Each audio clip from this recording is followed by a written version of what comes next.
السلام علیکم دوستو، انسائیڈ بائی معظم فخر میں خوش آمدید۔ نواز شریف صاحب کی طرف سے قومی سلامتی کمیٹی کے اجلاس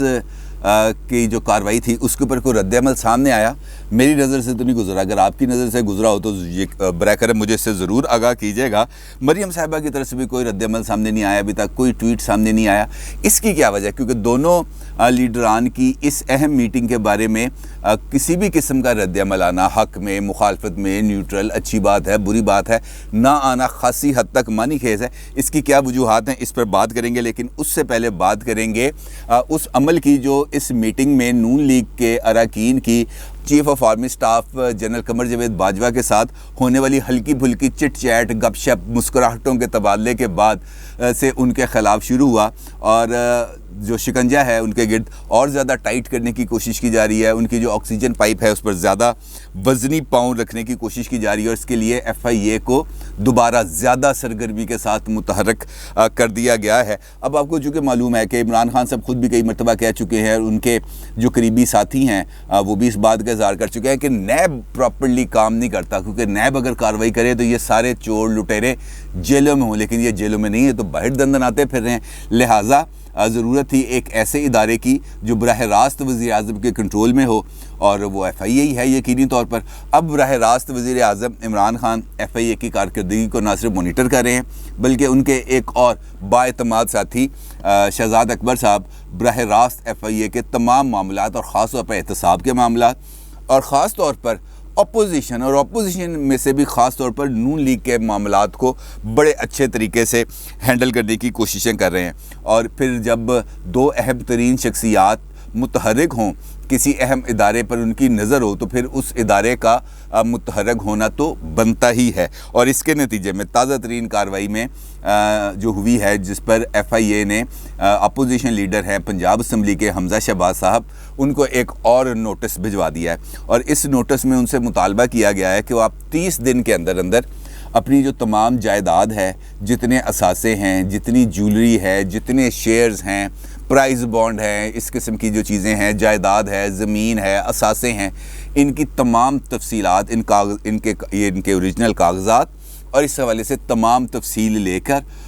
پیش ہوں 30 دن کے اندر اندر۔ اور اس کے ساتھ ساتھ ان کو یہ بھی کہا گیا ہے کہ آپ اپنے جو بینک اکاؤنٹس ہیں اور اس میں ہونے والی جو ٹرانزیکشنز ہیں اس سے بھی ہمیں آگاہ کریں۔ اور اس کے ساتھ ساتھ انہوں نے یہ بھی کہا ہے ان کو کہ یہ 25 ارب روپے آپ کے اکاؤنٹس میں مختلف طریقوں سے آئے ہیں، ان 25 ارب روپوں کی بھی آپ ہمیں ٹرانزیکشنز کی ڈیٹیلز دیں، اور اگر آپ ایسا نہ کر سکے تو یہ آپ کی تمام جائیداد کو ہم بحق سرکار ضبط کر لیں گے، اور اس کے بعد پھر آپ کو نئے سرے سے تمام کارروائی بھگتنی پڑے گی۔ اب دلچسپ بات یہ ہے کہ یہ وہ تمام معاملات ہیں جو پہلے 3 سال عمران خان صاحب کے اقتدار میں آنے کے بعد نیب میں چلتے رہے۔ حمزہ صاحب جیل میں بھی رہے، حمزہ صاحب کی پھر ضمانت ہوئی، حمزہ صاحب باہر آئے۔ اس سے کوئی اختلاف نہیں ہے کہ اگر کسی جگہ پر کوئی غیر قانونی کام ہوا ہے تو اس کو یقینی طور پر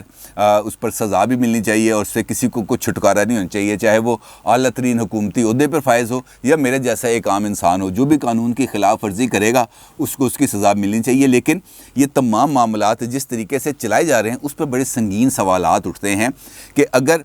نیب تحقیقات کر رہی ہے تو اس کے بعد پھر ایف آئی اے کیسے تحقیقات کر سکتی ہے، اور خاص طور پر انہی معاملات میں جو نیب کے اندر جس پر تفتیش جاری ہے۔ تو یہ بڑی ایک ڈپلیسٹی، ایک عجیب و غریب قسم کی کریٹ ہو گئی ہے، جس سے نا بہت زیادہ ابہام کریٹ ہو رہا ہے، اور خاص طور پر ان مواقعوں پر جہاں پر حکومت پر کسی نہ کسی طرف سے دباؤ آتا ہوا محسوس ہوتا ہے تو فوری طور پر اس دباؤ کو اپوزیشن کی طرف شفٹ کر دیا جاتا ہے۔ مثال دے رہا ہوں آپ کو کہ اگر اب مریم صاحبہ کا ٹویٹر خاموش ہے، اگر نواز شریف صاحب کسی جگہ پر ویڈیو لنک سے خطاب نہیں کر رہے، سوشل میڈیا پر نہیں آ رہے، کوئی ٹویٹ نہیں کر رہے،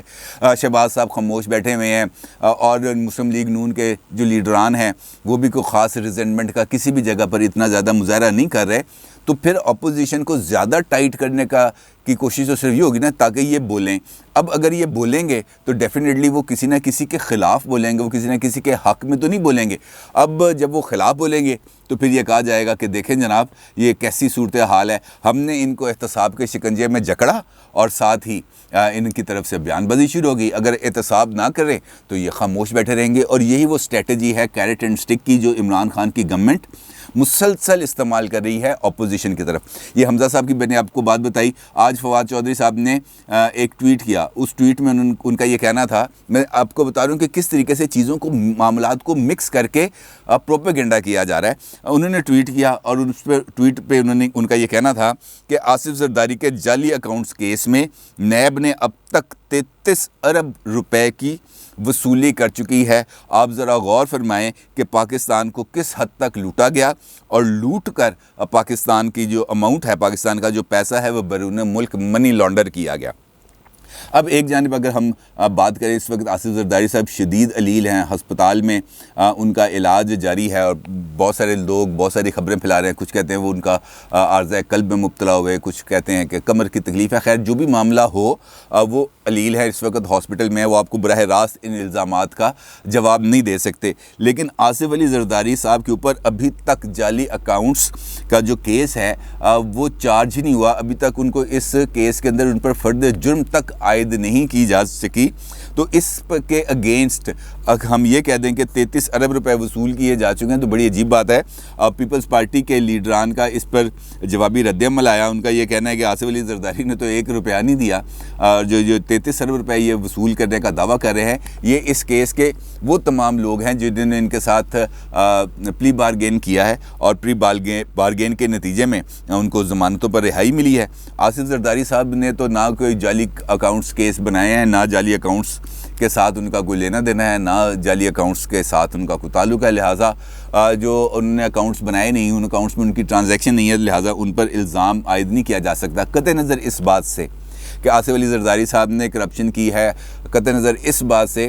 کہ شہباز شریف صاحب نے کرپشن کی ہے, نواز شریف صاحب نے کی ہے, حمزہ شہباز صاحب نے کی ہے, لیکن جو انصاف کے تقاضے ہیں وہ سب کے ساتھ پورے ہونے چاہیے. یہ نہیں ہو سکتا کہ انصاف کا تقاضا جہانگیر ترین کے لیے اور ہو, حمزہ شہباز, شہباز شریف, آصف علی زرداری کے لیے بالکل الگ ہو. ایسا ممکن نہیں ہے. اور اس کی وجہ ہے کہ اگر جہانگیر ترین صاحب کے ساتھ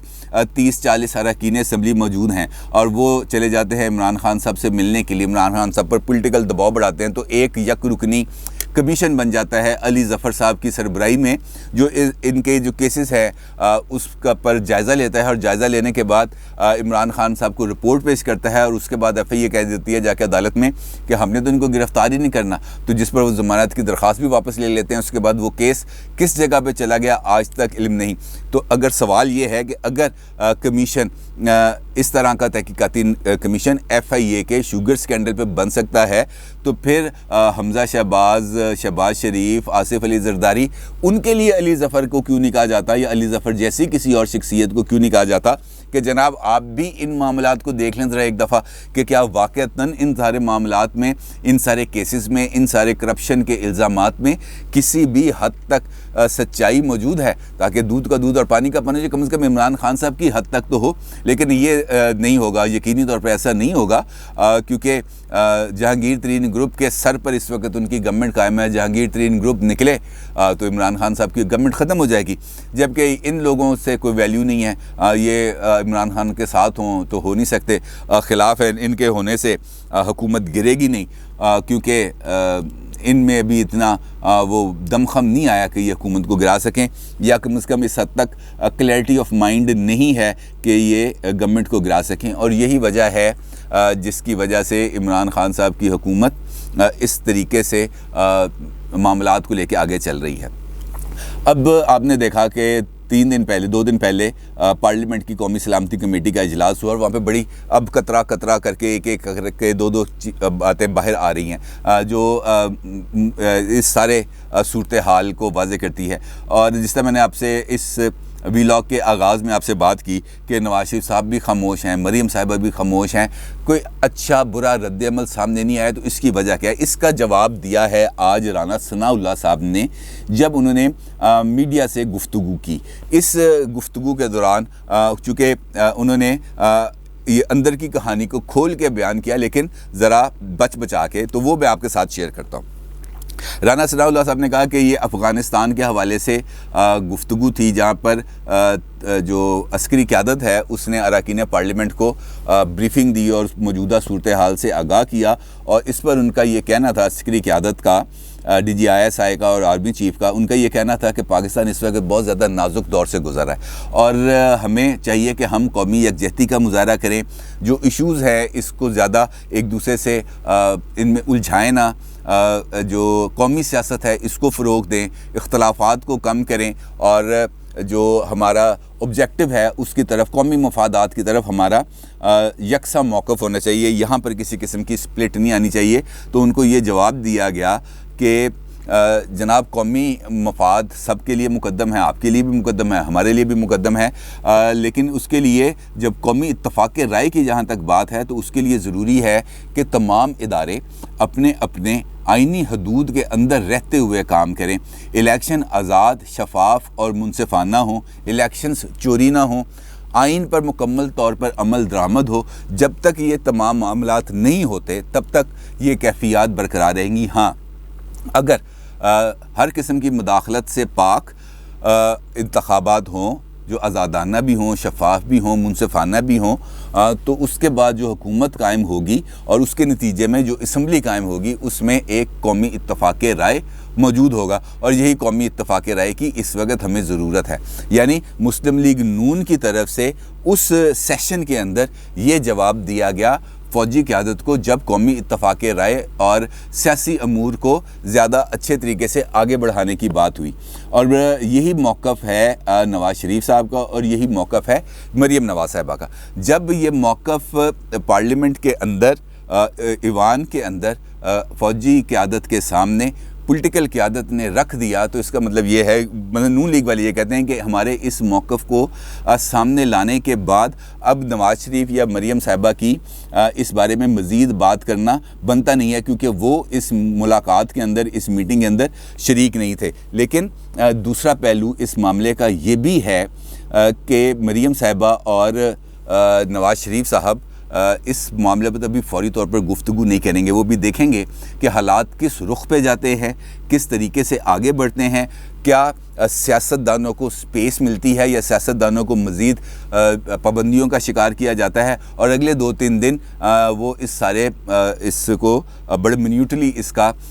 جائزہ لیں گے، اور اس کے بعد اس پر کوئی اگلا لاہ عمل تیار کیا جائے گا، کیونکہ 4 جولائی کو جلسہ ہے PDM کا، اور دیکھنا یہ ہے کہ مریم صاحبہ اس جلسے میں مسلم لیگ نون کا اس ملاقات کے حوالے سے